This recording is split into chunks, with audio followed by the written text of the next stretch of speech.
Vous voulez que vos pensées soient plus puissantes? Développez la volonté. La volonté. Une faculté mentale qui vous donne l'habilité de vous concentrer. Je vais vous donner une analogie qui vous sera familière. Ça sera exactement la même chose. Vous allez dehors, lors d'une journée ensoleillée. Vous avez tous déjà fait ça lorsque vous étiez un petit garçon ou une petite fille. Prendre une loupe. Et vous aviez peut-être une feuille de papier ou une feuille d'arbre. Peut-être même juste votre main. Et vous prenez le soleil. Et vous mettez la loupe entre le soleil et l'objet. Et vous pouvez allumer un feu comme ça. Comment? Vous augmentez l'amplitude de vibration. Les rayons deviennent beaucoup plus puissants. Ils deviennent plus chauds. Et instantanément. Prenons une bougie. Supposons qu'il y a une indication là-bas, au fond contre le mur. On éteint toutes les lumières, on allume la bougie, et je vous demande de lire l'indication sur le mur. Vous direz que vous n'en êtes pas capable, et je vous demanderai pourquoi, et vous répondrez qu'il n'y a pas assez de lumière. Ça semblerait être la bonne réponse, mais c'est faux. La raison pour laquelle vous n'êtes pas capable de lire l'indication, c'est parce que la lumière n'est pas dirigée en direction de l'indication. Maintenant, si je prends exactement la même puissance que la bougie, et que je la confine dans une lampe de poche, et que je tiens la lampe de poche en direction de l'indication, vous serez capable de lire avec facilité. Lorsque la bougie est là, un peu de lumière va là et là, il y en a partout. Mais lorsque je confine la même puissance dans une lampe de poche, je maintiens cette énergie, et je la dirige en direction d'un point donné. Elle devient beaucoup plus puissante. Vous serez capable de lire les indications facilement. Assez de lumière, mais mal dirigée. Nous avons assez de pouvoir, mais nous le dirigeons mal. On pense à trop de choses non importantes. Nos cerveaux vont dans tous les sens. L'individu moyen a plus d'idées dans la minute que vous en trouverez dans l'encyclopédie britannique. C'est juste une perte de contrôle totale.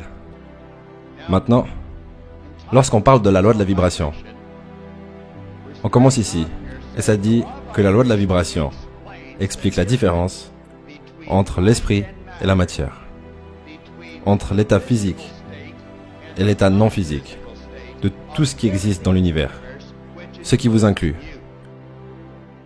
Donc ici, on parle de ce qui est non physique, ici, ce qui est non physique, et ici de ce qui est physique. Maintenant, cette partie non physique de votre personnalité est l'endroit où la magie mentale prend place. On appelle ça nos outils créatifs. Et c'est ce facteur intellectuel que nous voulons développer. Et en le développant, ce que nous faisons, c'est augmenter notre niveau de conscience. Donc si on revient ici, ça dit que sous la loi de la vibration, on trouve que tout vibre. Rien ne se repose. Tout est dans un état constant de mouvement. L'inertie n'existe pas. De ce qui est mental ou matière physique les plus grossières, tout est en vibration. Ce lutrin est fait en...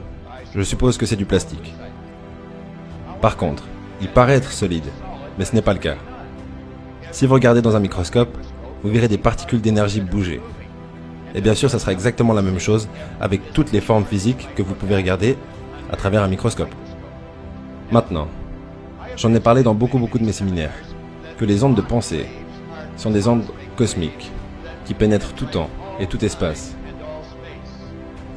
Ce n'est pas un accident, c'est lorsque vous êtes à Paris, aux Champs-Élysées, ou peut-être à la rue Oxford, à Londres en Angleterre, et qu'une personne que vous aimez pourrait par exemple être assis au Colorado Springs, et il se concentre réellement, quelque chose se passe à la maison, et ils veulent vraiment que vous appelez à la maison.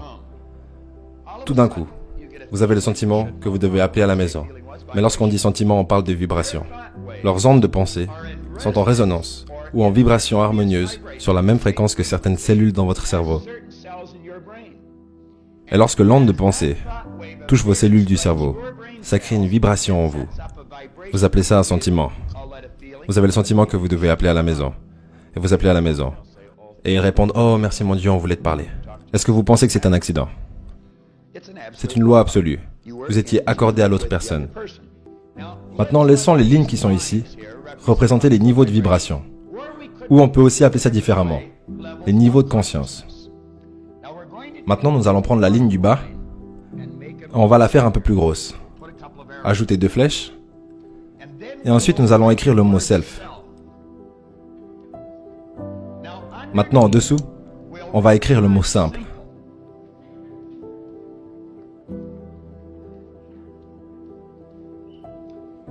Maintenant, tout ce qui est en dessous de cette ligne fera référence à l'état simple de conscience.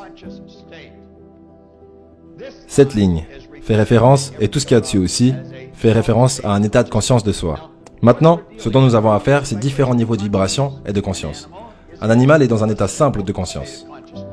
On pourrait avoir un petit chien ici sur scène, et le chien saurait qu'il est sur scène, mais il ne sait pas qu'il le sait. Un chien opère comme vous et moi le faisons, avec des facteurs sensoriels. Et ces facteurs sensoriels sont là pour aider la personne à communiquer avec le monde extérieur. Mais ils n'opèrent pas avec un facteur intellectuel. Ils opèrent avec l'instinct, ce qui est parfait. Donc le chien sait, mais il ne le sait pas. Il est capable d'utiliser ses facteurs sensoriels pour regarder le monde extérieur, mais il ne peut pas regarder son monde intérieur.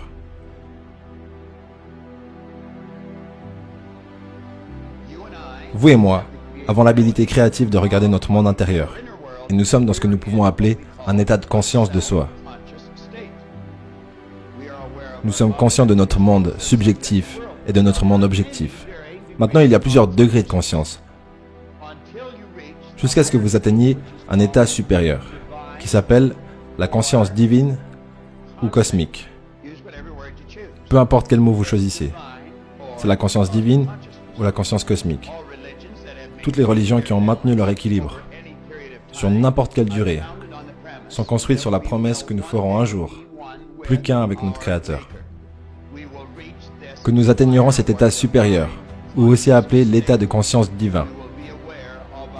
Nous serons conscients de notre unité avec ce pouvoir.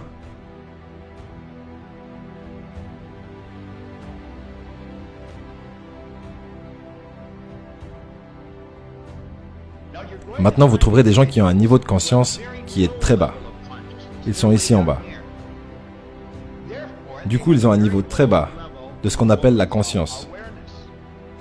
Maintenant, la conscience dicte comment la personne vit.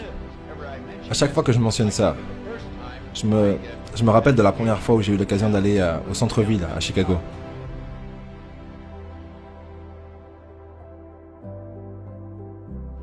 J'habitais à Gainesville et j'étais sur la voie express. En avançant à l'avenue Michigan, j'ai vu des gens couchés dans le caniveau. Ils étaient totalement crasseux.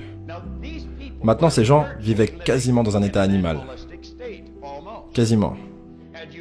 Et vous pourriez dire, mais ils sont stupides. Mais non, ils ne sont pas stupides. Certains d'entre eux ont des diplômes en médecine ou en business.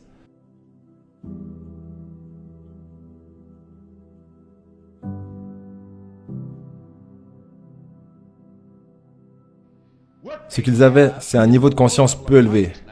Mais ils peuvent avoir un intellect bien développé. En savoir beaucoup ici, mais malgré tout avec de faibles vibrations. Ils ne vivent pas ici parce qu'ils le veulent. Ils vivent ici parce qu'ils ne savent pas. Ils ne savent pas comment changer ça. Vous trouverez ensuite des personnes, certains sont plus âgés et d'autres sont assez jeunes, et ils ont un haut niveau de conscience. Ils ne sont pas ici en bas avec leur conscience. Ils ont un niveau de conscience très élevé. Et ils ont un très très haut niveau d'awareness. Maintenant, ces gens, ils ont un niveau de vibration phénoménal. Leur énergie, vous vous sentez trop bien avec eux. Il y a quelque chose qui vous attire chez eux. Vous n'êtes pas certain de ce que c'est. Vous voyez, vous n'étiez pas capable de le définir, parce que c'est une vibration. Il est très rare de voir ces gens s'énerver. Vous les verrez très rarement excités ou déprimés. Ils ont appris comment garder un magnifique équilibre. Tout ce qu'ils font, ils semblent le faire très très bien. Ils sont très créatifs. Ils savent comment obtenir des résultats. Ils savent comment rester sur la bonne voie et ne pas laisser les suggestions qui viennent du monde extérieur les déboussoler. Maintenant, vous et moi vivons quelque part entre ici et ici. Maintenant, supposons qu'une personne est à ce niveau de conscience. La seule chose que cette personne peut attirer, c'est ce qui se trouve sur ce niveau, ou sur cette fréquence. Conscience, vibration, fréquence, on parle de la même chose. Si une personne gagne, disons, 25 000 $ par année, ils ne gagnent pas 25 000 $ par année parce qu'ils veulent 25 000 $. Ils gagnent 25 000 $ parce qu'ils ne sont pas conscients de comment gagner 50 000. Si une personne souffre de maux de tête, elle ne souffre pas de maux de tête parce qu'elle le veut.